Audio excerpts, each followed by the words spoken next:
Good evening, America. This is Stitch, and you're watching Real Talk TV show. I have a special guest tonight. He's from the United States Navy. I'd like to introduce him. Introduce yourself, please. Hi, I'm Petty Officer Romero, United States Navy. I'm 29 years old, and yes, I'm a legal citizen. I'm glad he brought that up before I did. You can hear the accent. You heard his last name. What is your their nationality? Mexican, correct? Yes, that is correct. Dual citizenship. Born an American citizen. Born a dual citizen, right? That is correct. Now, a couple of weeks ago, we talked a lot about the illegal immigrants. And I said that there's a lot of people in Mexico that we really want to have in our country. And this is one of them. What made you decide to join the Navy? Well, I used to work in like a warehouse, and I really feel like empty, like I was working with no meaning, just bringing a paycheck every 2 weeks home, and why not? So that's one of the reasons that I wanted to join the Navy, because I wanted to have some meaning besides a paycheck. So here I am. And how long have you been in? I've been in the Navy 3.5 years. Do you like it? I like it. Were you married when you got in? Yes, I was married, sir. Already married. And how is it on the marriage? Has it been stressful? It has been stressful because the load is not only on you. You have to leave your family behind.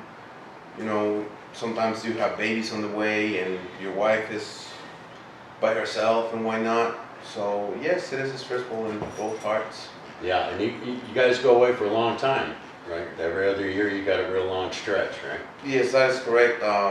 Like about a year ago, we left for 7 months, and you can see your significant other, you can see your kids, you can talk to them every now and then, and you never know if they're going to need help and whatnot. So it is very stressful. Very stressful. Do you have any backup here in San Diego? People that watch out for your wife and kids? I do, but my grandmother, same thing. She's Mexican, born in Calexico, California. So, but she's 92, so I cannot really rely on her to Right. help my wife whenever she needs help. Yeah, at 92, you're limited as to what you can do. So yeah, friends and family are essential. I'm sure your wife has a lot to say about what goes on while you're gone. Tell us a little bit about the deployments themselves. Tell us about some places that you've seen. All right. Well, deployment started December 2nd, 2013. I left that morning. I went to the pier. I saw my daughter. I walked away, and I just heard her voice. Daddy, please don't. That really crushed my heart. You gotta carry out the mission, you gotta defend the nation, and why not?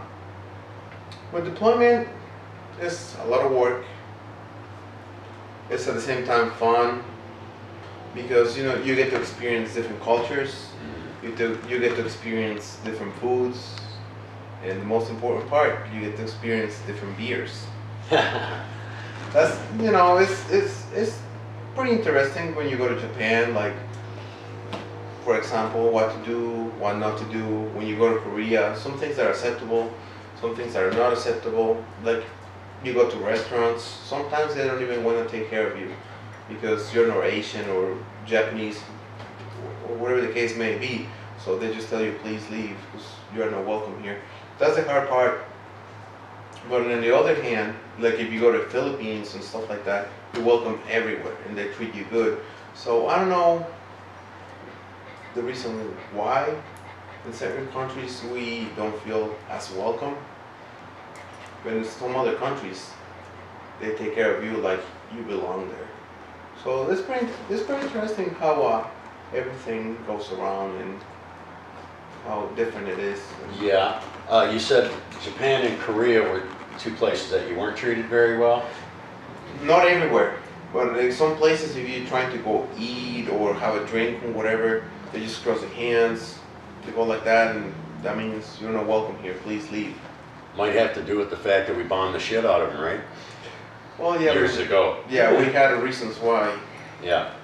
Yeah, we kind of forced our way into those countries, and not all of them are happy about it. That's right. But let's talk about some of the, what was your favorite port? My favorite port, probably the Philippines, because they made me feel like very welcome, happy. You know, they treat you well, they take care of you and whatnot. Yeah, we've always been, our militaries have always been close with the Philippines. Even back when I was in the early 80s, we cross-trained with the Philippines. And I didn't cross-train with the Philippines, but the Marines did. And we trained them. What were some of the other ones that you liked? I like Singapore, because in Singapore you see a lot of stuff.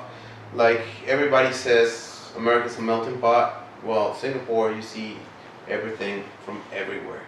So it's kind of cool to see different nationalities, different cultures, different foods and stuff like that. And also, this is a very clean country. Yeah?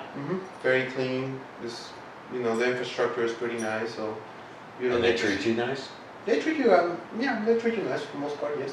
Would you say that they're doing better with their biculture society than we are? As far No. as racism and that sort of thing is concerned, do they seem to get along any better than we do? No, I think, you know, it's a fair match. Like, really nobody like to mess with each other. They just live freely. Now, I'm not sure. Is Singapore where the Tibetan monks are? No, No. no, that's a different country. Okay. So we've got your favorite ports, and we know that why you joined. Now, how do you feel about America in general? Is there any other country in the world that you would rather live? No, I don't really think so, because in America I made everything. I made my family. Oh, I have my home here. But I would say, I really don't like when people say like, oh, I'm Mexican American, I'm African American, I'm Filipino American, whatever the case may be, because that puts us apart from what we really are. We should say we're American. I did a whole show on that. Yeah, we're American. Like, I don't have to say I'm Irish American and why not. That is one of the things that really I really don't appreciate. I don't either. In Mexico, we have black people, we have Jewish people, we have German people, and nobody says, I'm German Mexican or I'm black Mexican. They don't say I'm Mexican, and that's it. And I hope I get to live to see that day where we say we're American. Exactly, I I don't- agree. I don't like to say I'm Mexican American, I'm American, and that's it. Now you hear that? I said it on, I said it on the show with Charlie the Racist Plumber. I said it on the show that we did about America and racism. And it's the truth. We do have to get to a point where we're all just American citizens. We're either Americans or we're not Americans. We talked before about white people, okay? All white people aren't from England. My heritage is French, Belgian, and Scottish. Three very different cultures. There's also a little bit of Spanish and Indian, which I believe is Hindu Indian, but I'm really not sure. But America is the melting pot, and everybody who got off the boat last is the one that's getting picked on. Now, Mexicans have been in America for a long time. Like he just said, his grandmother was born here. Now, you don't get any more American than that. This man's serving in the military, and he's fighting for our country, and he's a proud American. And anybody that says he's anything but an American needs to be slapped. Okay? Now, next thing I want to know, how many kids do you have? I have two kids. And what are their ages? One of them 8, and the other one 2 weeks. 2 weeks. Wow. All right, tell me a little bit about how the family gets along while you're out at deployment. How hard is it on them? Well, deployment is pretty hard because you have to leave your family like around from 6 to 10 months or so. The hardest part was leaving my daughter, 4-year-old at the time. No, to let my last 5-year-old at the time. And pretty much my wife had to take responsibility of the household on her own. there's nothing I can do about it. And it definitely takes a toll on you because you don't know if something's gonna go wrong or they need help with this and that. So that was my biggest concern, like their safety, their well-being. Absolutely. How does your wife take it? She's a champ. She did everything that she needed to do and plus. She never complained about it. We got extended unemployment. She supported me and said like, we'll get it done. Don't worry about it. We're fine. You know, my daughter is doing absolutely great. She's doing well in school and whatnot. So she did very well. She did the fair share. Excellent. Now you mentioned school. Your daughters are going to school here in America, and you went to school in Mexico. That's right. What is the difference between the school systems? I would say when I went to school in Mexico, it was a little harder because they implement like some more like testing systems. Since I was in first grade, I used to have to take a test every 2 months to make sure you are retaining the knowledge. You know how to learn or read and whatever. I didn't have a chance to choose my subjects like calculus and all that stuff. Everything is like A rigid schedule? that's correct, yes. So some of the kids here, they have the chance to choose between subjects. I didn't. I had to take all the hard stuff, all the easy stuff. So I would say it's a little harder, and they put a little more knowledge into you. So you think you got maybe a better education? Yes. Well, that's good to know. We've been working on our education system for a long time. Maybe we should take cue from some of these other countries. You said your daughter's doing well in school. What school is she? She's in Otay Elementary School. Okay. We're going to cut that part, Luke. Shouldn't really say where she's at, I guess. All right. Let's talk a little bit about your earlier life. You said that your parents were born here and you were born in Mexico. That is right. Now, how did that happen? Were you there on vacation? Was Dad back there working? Well, my dad, he was born and raised here in San Diego, California. Same as my grandmother. My mom is from Mexico. Oh, your mom is from Mexico. Since my dad is a musician and he has to travel around the world, he got a job down in Mexico. Ah, the musicians, they always do it, don't they? Yes, that's right. So it happened to be that he was my mother's neighbor, so we met that way. I mean, they met that way. Yeah, That's right. right. And That's so my mom moved to San Diego. Stuff didn't work out, and why not? And she ended up moving back there, and I was born down in Mexico. Awesome. Now, is your mom still in Mexico? Yes. Okay. Okay. Do you go back and visit her? I went back in April. So Excellent. every now and then I go and, Now, what's it like going back and forth over the border? Well, since I'm a military, I don't go back and forth because I'm not allowed to. And you gotta request permission to go, so I had to do all the legal process to go and visit my mom.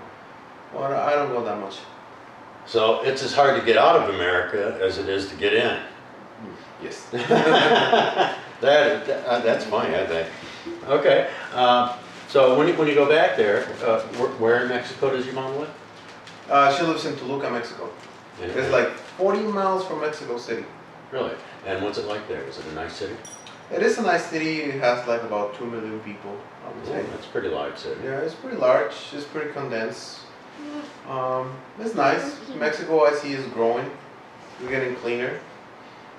And a lot of the stuff we see here on TV, like killings and stuff, it's just the same as the problems we have in here. Yeah, well, every country's got that, and they're not going to show you the good stuff, right? Nobody wants to, like we're showing here, a nice family. That's not news for Fox News. It's news for Real Talk, but it's not news for Fox. They have to sell advertisement, and dead bodies sell advertisement. What about Tijuana? Tijuana, I'm not too familiar with Tijuana because I really don't go in there. That's like one of those places you just drive through, right? No, because I have Or no can you business in avoid there. it? I really don't have business in Tijuana, so I really don't go. Is it rough there, like they say? You know, I talked to a lot of locals here in San Diego, like they're from Tijuana and whatnot, and they say it's pretty good. So like I asked them, hey, how's the life in Tijuana? It's pretty good, man. It used to be rough, but now it's getting better. I really didn't know, because once again, I don't have business in there, so I don't know. Now, do you know, I know this is going probably too far into the Mexican culture, but do you know anything about El Guapo or whatever his name is? El the Chapo? big drug lord, Well, the tunnel man. El Chapo has been around since I remember. He got incarcerated back in like 1995, 19 something, Right. and He just tunneled out, you know that, right? yes, he's one of those guys with so much power that they go and talk to the jail manager or director or whatever you want to call it. And they put it, Be the warden.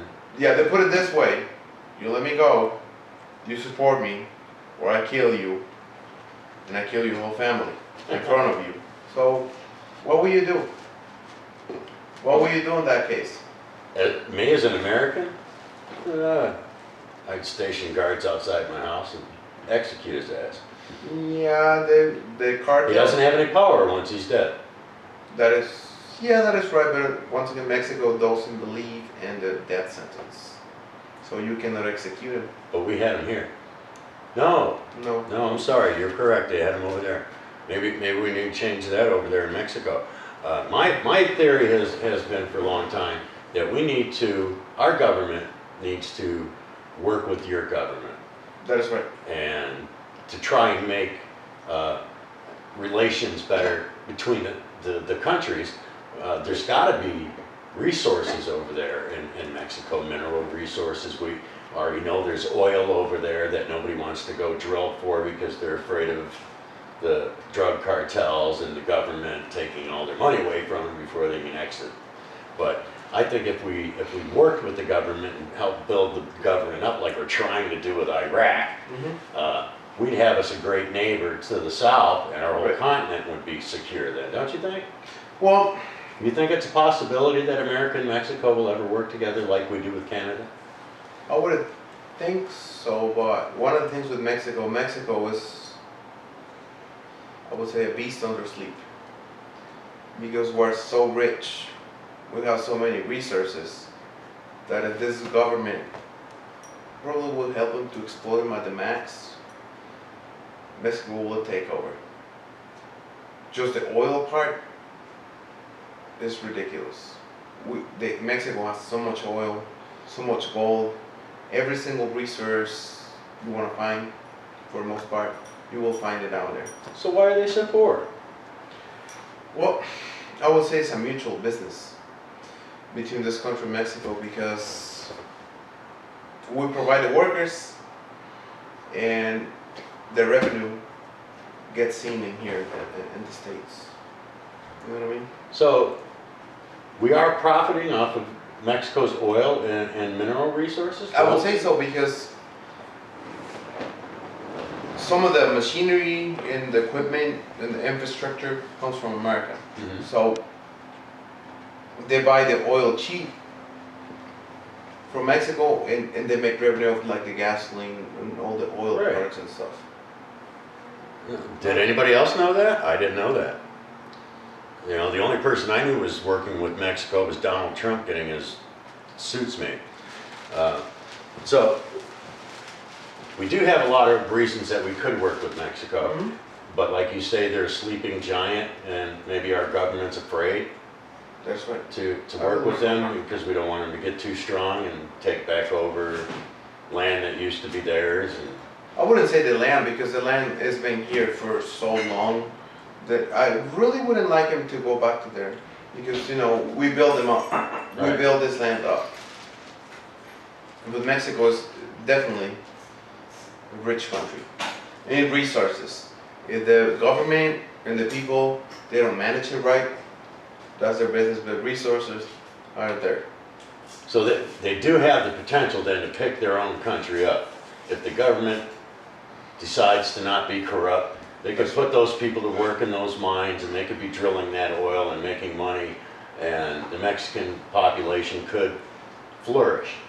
Yes, I then believe we'd be immigrating over there, jumping the fence. I wouldn't say so because I don't know, they got some pretty girls over there, I might jump the fence. no, I wouldn't say so, but yeah, definitely Mexico has a lot of potential. Just from like tourism, oil is huge. You know, like we run on oil. The economy runs on oil. So I think Mexico has a great potential to boom. All right. Well, back in 1992, Mexico had a Great Depression. At the point where they wanted to be one with the United States, they wanted to, you know, be the same country. But it didn't go afloat. It was just like talks in Mexico that we were doing so bad. We wanted to become part of the United States, just like a territory. And we didn't jump on that. I don't know. I was too little. I was just like 5 years old. But as I grew up and reading the books, that's what we wanted to do because we just couldn't manage the country. Now, that's a shame. I'd say we send Donald Trump to Mexico and let him run for government over there. I think he could hook the place up. Wow, you've taught me a lot about Mexico already. Is there anything else you can share with me about Mexico? Do you have any other family there? Any favorite places there? Well, when I was a kid, my mom, she was a teacher, so she didn't get paid a lot. They don't hear either, but Yeah, I couldn't travel that much. I only, you know, was around my hometown and what did you guys do for fun? What did you play? What were your games, toys? I used to just go to the park, play with my friends, play with my mom. Maybe, Now, when you say park, you mean like an American park with swings and yeah, that is grass? correct. So We it's have the park. it's exactly the same thing in Mexico. We believe in God. We don't do human sacrifices like everybody thinks. We don't ride donkeys. What else can I say? We believe in God. We celebrate Christmas. Because I was asked you, in Mexico, do you celebrate Christmas? It's like, yes, we do. Now, You know, it's kind of like they think like we're out of the loop on everything. because we're leaving you out of the loop. I guess. Not you, but we're leaving Mexico out of the loop. They got a lot of good stuff over there. I don't understand why we're not working with them, other than, like you say, they're afraid that Mexico might take us over. But maybe they could get us out of that debt with China. We should start borrowing from Mexico instead. Well, you know, we've had a lot of talk on the show in the past about illegal immigrants using up our welfare resources, and everybody's living on food stamps, raping our women and killing our children and all this kind of bull crap. And I've spent some months here in San Diego, and everybody I've met here is an immigrant of some kind. Mostly Mexicans. My favorite mechanic down the road is Filipino.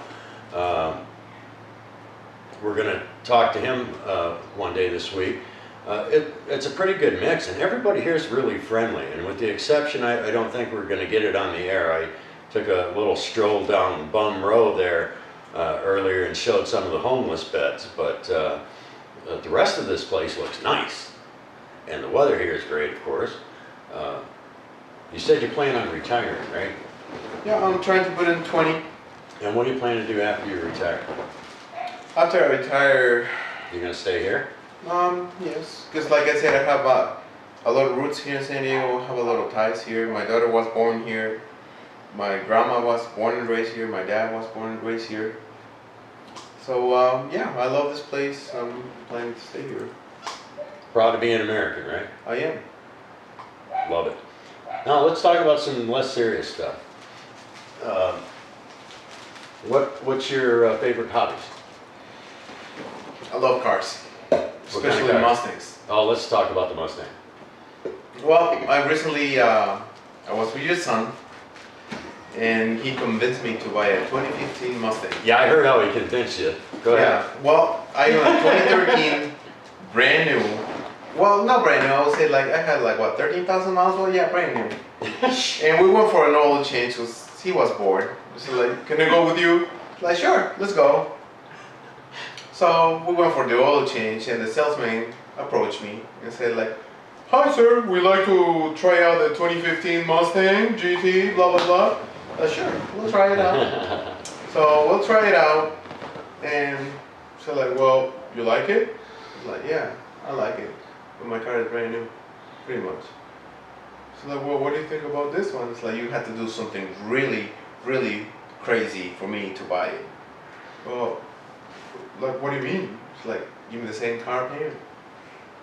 It's like, well, he gave me the same car payment, and I was like, still like, man, I don't want to steal this loan all over again. Right. And Rob goes like, man, this car is nice. You should buy it, brother. It's like, yeah, well, let me make a phone call and we'll figure it out. I called my wife, it's like, hey, they gave me this car from so and so. And I bought it, thanks to your son. Well, what about the wife? What'd she say? I said, like, do whatever you want. That's a good wife right there, right? She's good. She is on board. And my daughter loves the car, my wife loves the car, so I love driving cars, especially Mustangs. I That's love great. Mustangs. Now, was it that big of an upgrade from the 13 to the 15? Well, it was pretty nice. Everything improved, interior, exterior, power, it was about the same. But yeah, I really enjoy it. Glad you did it? Yeah, I'm glad. How many years did it add on to your payment? Just the 2 that you paid? Yeah, like an extra year. Oh, that's not too bad. You got a great upgrade. I like And the warranty starts all over and all that good stuff, right? That's right, man. There ain't nothing more American than a guy driving a Mustang, I'll tell you that. My son has a 65 that he's rebuilding. My co-host Idol is a Mustang nut.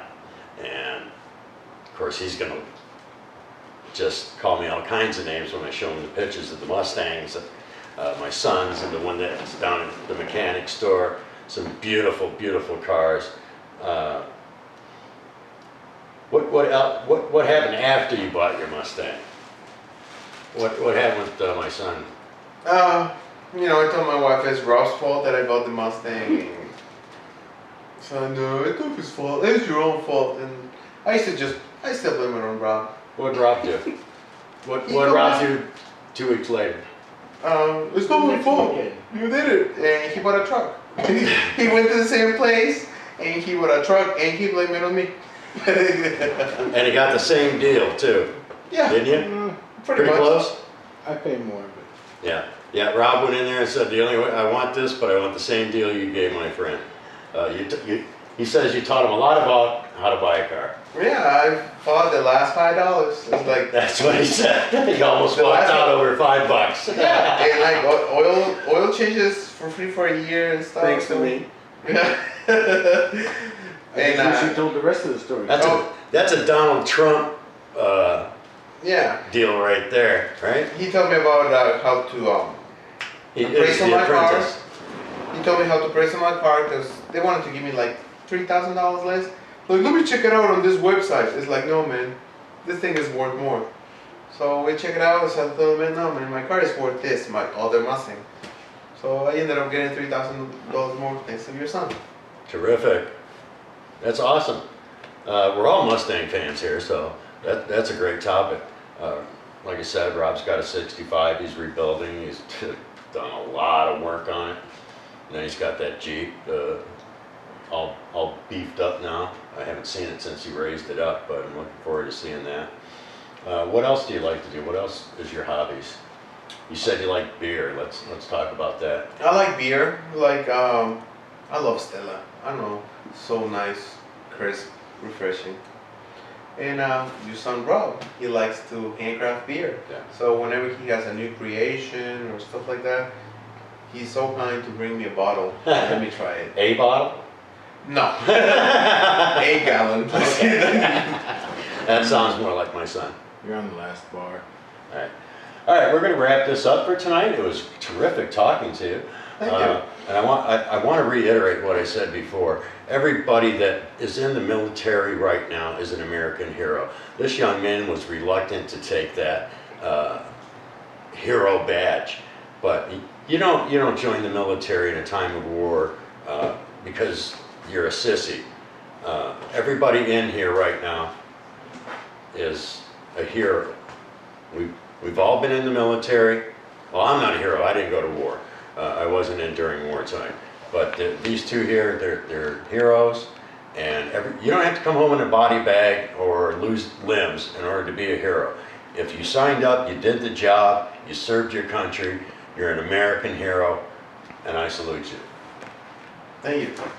All right. This is me. For Real Talk Radio, this is Stitch. We'll see you next week.